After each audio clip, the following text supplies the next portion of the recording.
இன்றே டவுன்லோட் செய்து உங்கள் ஃபேவரட் ஷோக்களை என்ஜாய் பண்ணுங்க.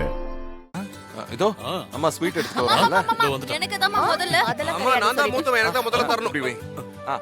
அதெல்லாம் யாருக்கும் கிடையாது. முதல்ல இசைக்கு தான். பல்லவி இது புடி.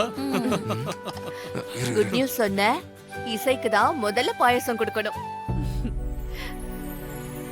இசை இந்தம்மா பாயசம் சாப்பிடு. இந்த இசை ஆ ஆ காட்டு ஆ.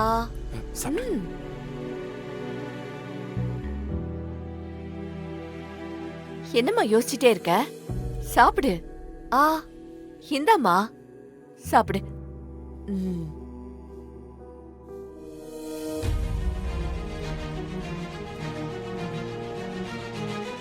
ஆ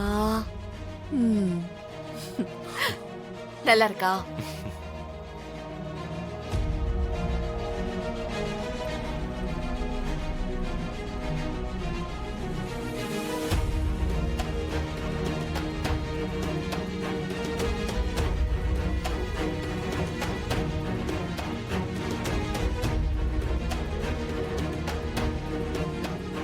இசை, இந்த மாதிரி நேரத்துல தான் நீ ரொம்ப கவனமா இருக்கணும்.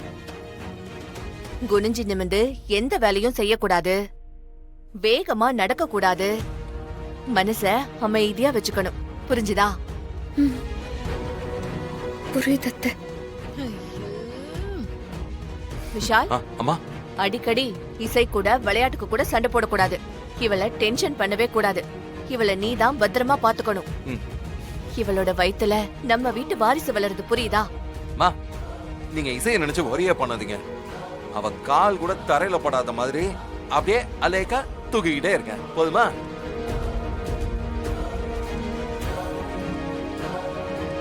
சரியா? டேய், இந்த மாதிரி வாழ்த்தனை எதுவும் பண்ணக்கூடாது சொல்லிட்டேன். இசை, இவன் கூட இனிமே தனியா எங்கேயும் போகாதமா. தூங்கும் போது கூட நேரா படுக்காம ஒரு பக்கம் சாஞ்சிதான் படுக்கணும். புரிஞ்சுதா? காஃபி ஃப்ரெண்ட், இப்பதான் விஷாலுக்கு விஷ் பண்ணி முடிச்சேன். இப்போ உங்களுக்கு சொல்லிடுறேன். என்ன பெரியப்பாவை ப்ரோமோட் பண்ணதுக்கு ரொம்ப தேங்க்ஸ்.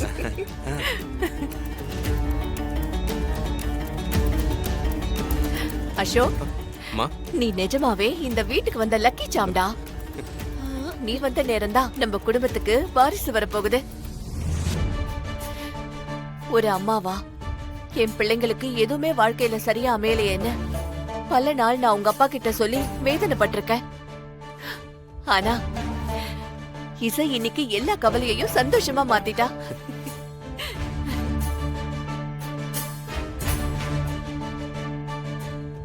நீ சொல்றது எல்லாமே சரிதான் சுபத்ரா. நம்ம வீட்டோட பழைய சந்தோஷத்தை என் பேரன் அசோக்கும் என் பேத்தி வயித்துல வளர என் கொள்ளு பேரனும் திரும்பவும் கொண்டு வந்துட்டாங்க. ஆமாங்க அத்தை. அதென்ன, அதுக்குள்ள பேரன்னு முடிவு பண்ணிட்டீங்களா?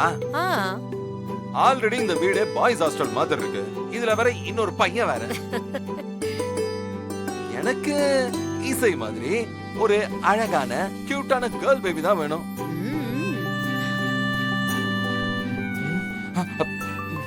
இவன் மியூசிக் டைரக்டர் ஆகிறதுக்கு பதிலா இவன் எங்கேயாவது நடிக்க போயிருக்கலாம்.